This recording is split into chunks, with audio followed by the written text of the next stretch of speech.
相信唔少家長都遇到過孩子將事情拖到最後一刻才做嘅拖延症問題。其實這與孩子嘅時間管理能力有關。孩子嘅習慣拖延會影響佢哋嘅學習同生活。那麼，有什麼方法可以提升孩子嘅時間管理能力，培養孩子嘅自律性，培養孩子對時間概念嘅認知？家長可以從小培育孩子對時間嘅概念，讓孩子感受日夜嘅變化，睡醒時看見陽光，睡覺時保持黑暗嘅環境，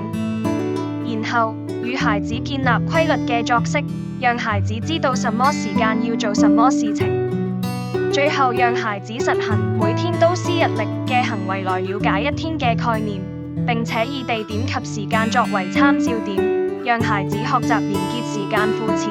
例如今天要去上課。孩子拖延情況嘅原因，家長可能遇過這樣嘅情況，儘管試盡各種方法，還係無法讓孩子完成某件事情。事實上，孩子出現拖延行為係潛意識驅動嘅，佢哋知道做這些事情會感到不開心，那麼拖延到最後做，不開心嘅情緒亦延後咗。培養孩子時間管理嘅方法，首先，培養時間感。家長要灌輸孩子時間概念，讓孩子知道完成一件事需要幾多時間，學習使用計算器來計算完成事情需要嘅時間，例如完成一篇中文作文嘅時間為45分鐘。另外，教導孩子估算待辦事項嘅時間。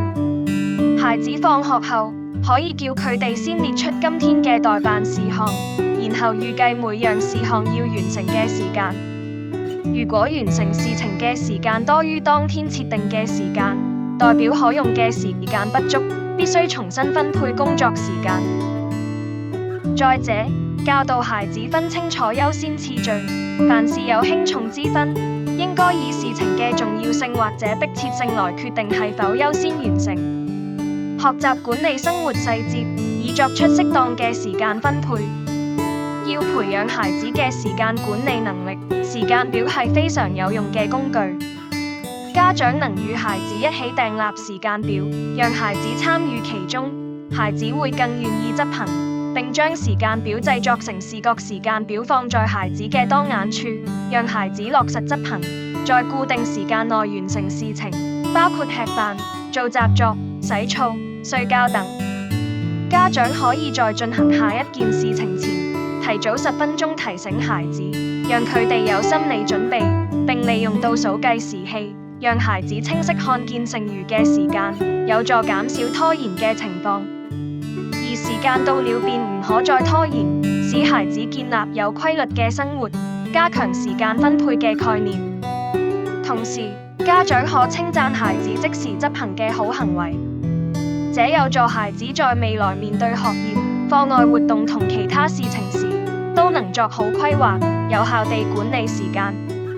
即使未能如期管理時間，也懂得為自己嘅安排負上責任，並作出改善。在執行時間表時，孩子仍有可能想出很多拖延嘅行為。家長可以列出孩子嘅待辦事項清單，留意孩子在拖延時會做嘅事情，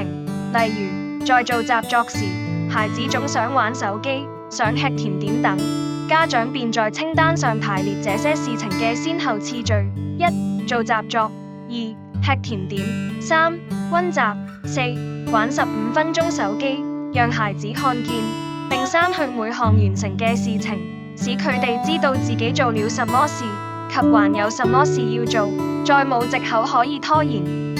家長可以給予孩子自主時間，以提升孩子嘅內在動機。例如，孩子完成習作後，可以有30分鐘嘅自由時間，讓佢哋有目標地管理好時間。